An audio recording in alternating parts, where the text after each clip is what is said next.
If you didn't know already, the new Borat sequel is out and is streaming on Amazon Prime. In this sequel, we follow Borat again. And if you didn't know already, Borat is a fictitious Kazakh reporter, played by Sacha Baron Cohen, with a wacky accent, doing ridiculous things, and he lulls his interviewees into letting their guards down, and often making a fool of themselves. The original Borat film was iconic. It was a cultural phenomenon. His stunts and lines in that film were absolute gold, and it was an instant classic. This suit is black. Okay. I'm not quite... So the premise of this sequel is essentially that Borat, to repent for his sins for embarrassing and shaming all of Kazakhstan, is to go back to the United States of America and to bribe one of the top political leaders in Michael Pence by giving him a genius level monkey named Johnny. But that's quickly changed to actually gifting him his 15-year-old daughter, Tutar, played by Maria Bakalova. And in watching this sequel, I felt myself constantly questioning whether or not certain scenes or certain stunts were actually real. I found it difficult to distinguish what was scripted and what was unscripted. Of course, the characters of Borat and Tutar, they're not real, so the dialogue between them is obviously written. But what about when there's other third parties involved, such as shopkeepers, receptionists, or just people on the street? And so often I was just left thinking, this can't be real. Where is the security? Why aren't people stopping him? But maybe Borat is just showing us how often we let things slip by and we don't actually take any action, and we're all in some way complicit. Anyway, let's jump into this video and let's discuss what's real in Borat Subsequent Moviefilm. The girl chat that Tutar has with Instagram influencer Macy Chanel is 100% real. And in this chat, Macy explains how to best trap a rich old dude. First, you have to make yourself submissive and seem weak. And second, don't open beer bottles with your vagine because you want men to actually like you, because if they like you, then they'll just give you money. Chanel posted on her Instagram that she only found out that she was in the Borat movie this week. She claims that she was in character the entire time, as any good actor would. And honestly, just looking at her, I think if she was truly acting, I think it'd be a bit obvious and a bit easier to tell. She definitely looks like the type with some experience in trapping old dudes. She also added the caption, "Yes, Cohen got me, but kinda sad how he elicits reality," insinuating that she got portrayed poorly by the editing, which is funny because I think she clearly said all those things, right? But anyway, she since then deleted that line. Now let's talk about the debutante ball, where Borat takes Tutar and they perform a fertility dance in celebration of Tutar's blood moon, where Tutar literally waves her bloody vagine in front of everyone. This was held in Macon, Georgia, and apparently the fathers and daughters were actually paid to attend an event, and they knew it was for a movie, but they didn't know the details of the movie. And they clearly did not know they'd be witnessing a Borat level prank. One of the attendees, Will Davis, detailed to the Monroe County Report, and he said that the movie company sent them a nice email and asked them to take a short online quiz, and the quiz sort of asked them about their knowledge of pop culture and asked whether or not they recognized certain famous people, obviously including Sacha Baron Cohen. So it's clear the company was using this quiz as a way to make sure that the people that'd be attending the event wouldn't be able to recognize Borat. And in describing the dance, Davis said, "They began dancing side by side in sync when suddenly the daughter lifted her hoop skirt, gyrating and revealing no underwear. That's when all of us who were sober marched to the checkout desk, demanded our phones back, and hit the road." So does this count as real? Yes,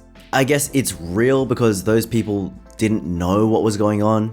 They weren't technically in on any joke. But at the same time, it's not real because they knew they were part of a film, and they knew that what they were seeing and what was going on in front of them was a stunt, and it wasn't actually something that real people would be doing.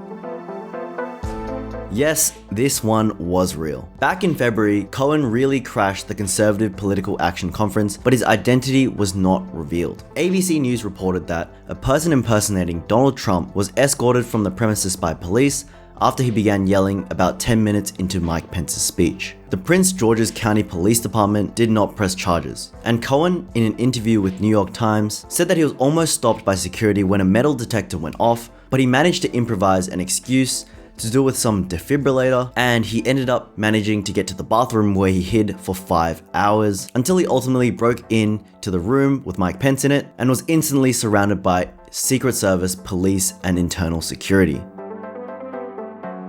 In one of the more shocking scenes, Borat literally rocks up to a synagogue dressed to offend Jewish people in every way imaginable, and poking fun at every single Jewish stereotype out there. He sees 2 Jewish ladies sitting inside, and he essentially goes on to say all these horrible anti-Semitic hate speech, as well as stating that the Holocaust never happened, all directly to a real-life Holocaust survivor, Judith Dim Evans. But there is a sweet moment that comes out of this, with Evans taking the chance to challenge Borat's ideas and his anti-Semitic views, and she even embraces him. Deadline actually reported that Borat actually did brief Evans before he did this stunt, and he let her know that it was a bit and it was just a prank, and that he himself was actually Jewish and playing an ignorant character as a means of Holocaust education. The film is also dedicated to Evans, who passed away shortly after filming this scene. But the icing on the cake is that despite all this, Evans's estate filed a lawsuit against Sacha Baron Cohen for fraud, claiming that she wasn't aware that it was satire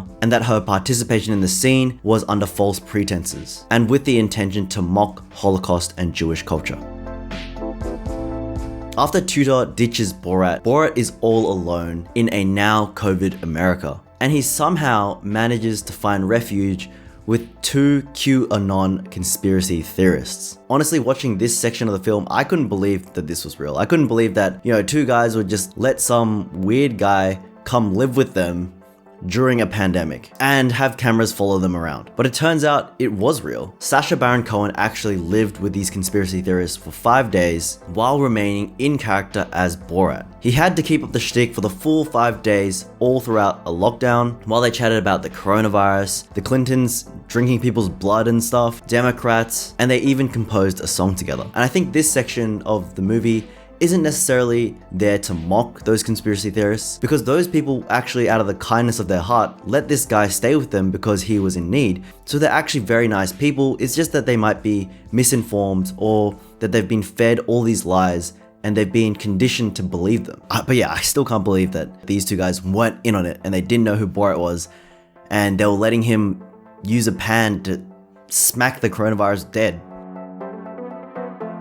And Borat sings that song that he composed with those conspiracy theorists at the right-wing March for Our Rights rally in Washington, where he manages to get some of the crowd to sing along to some absolutely racist and offensive lyrics. This did in fact happen. It happened in June, and it was captured on mobile by a few of the attendees. But what we didn't see in the movie was the aftermath. The aftermath of when the audience started to catch on that it was a joke and that he was mocking them, and the organizers stormed the stage and Sacha Baron Cohen had to make a run for it. He got into a nearby getaway vehicle, but he was quickly surrounded by a lot of the angry audience members who were banging against the door of the car. One guy nearly even got into the car and tried to pull him out, but he managed to shut the door. And throughout this whole time, Cohen was actually wearing a bulletproof vest under his overalls. And this stunt was definitely one of his more crazy stunts, because I think the people at that rally had weapons on them. They had semi-automatic guns with them. Things could have easily gone sideways. Okay, now this one is the crown jewel of the film, where Maria Bakalova, as Tutar, she manages to bag an interview with Rudy Giuliani, the former New York City mayor and personal attorney to President Donald Trump. And during the entire thing, it's pretty clear that Giuliani thinks he's involved with some softball interview with an inexperienced and young journalist for, a lesser known news program. And Bakalova completely butters him up. She consistently makes physical contact with him, touching him on the knee, and shyly admits that she's so nervous in finally getting to speak with one of her greatest heroes. And in definitely one of the more uncomfortable scenes of the film, Giuliani responds by promising that he'll relax her. It was just so uncomfortable to watch this old creepy dude just say those words. The insinuations are just, ugh. But don't worry, it keeps going. So Bakalova asks him about China, asks him about national security, and asks him about Donald Trump and how he's handled the coronavirus so far. And Giuliani says, China actually manufactured the virus, and Donald Trump has probably saved, about 1 million lives. All while conspicuously coughing all throughout the interview. Cohen even interjects at one point. He comes in as Borat, pretending to be a sound guy, dressed in really bad makeup, with a fake prosthetic nose and a horrible fake wig. Bakalova quickly gets up and shoos Borat off and continues with the interview, and Giuliani is completely unfazed and does not suspect a thing. After the interview wraps up, Giuliani and Bakalova go into the hotel bedroom for a drink and to wind down after all their hard work. And we see that there are hidden cameras set up inside the bedroom. Bakalova goes to unclip their microphones, getting fairly close to Giuliani, and he puts his hand on her back and her waist area and asks for her phone number and address. He then proceeds to lie down and stick his hands down his pants, presumably to pull out his At this point, Borat comes to the rescue, dressed in lingerie, and he bursts into the room, shouting that Tutar is 15 years old and is too old for him, and saying that he should take Borat instead. And just for your information, Bakalova is 24 years old. In the film, Borat and Tutar then make a run for it, but in reality, Giuliani immediately calls the police. Giuliani has since then denied any accusations of wrongdoing and has called the scene a complete fabrication. And he insists that he was tucking in his shirt.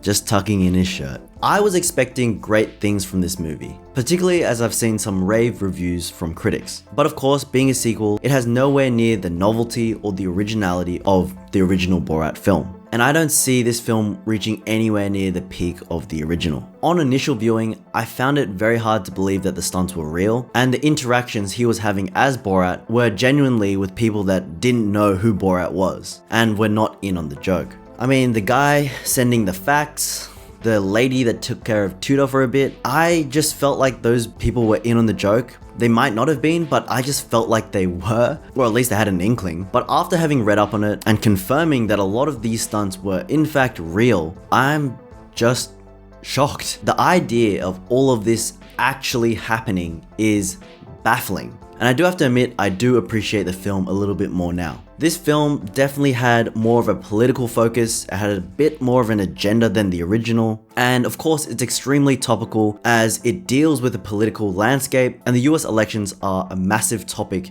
at present day. And it makes a lot of sense why they rushed this film to release. And because of this, and because the film doesn't have that surprise factor of the original, it definitely isn't going to hold up as a classic like the original film, and it definitely will be a relic of its time. But that being said, it definitely will be a topic of discussion within at least this year of 2020. I had a decent amount of fun with it.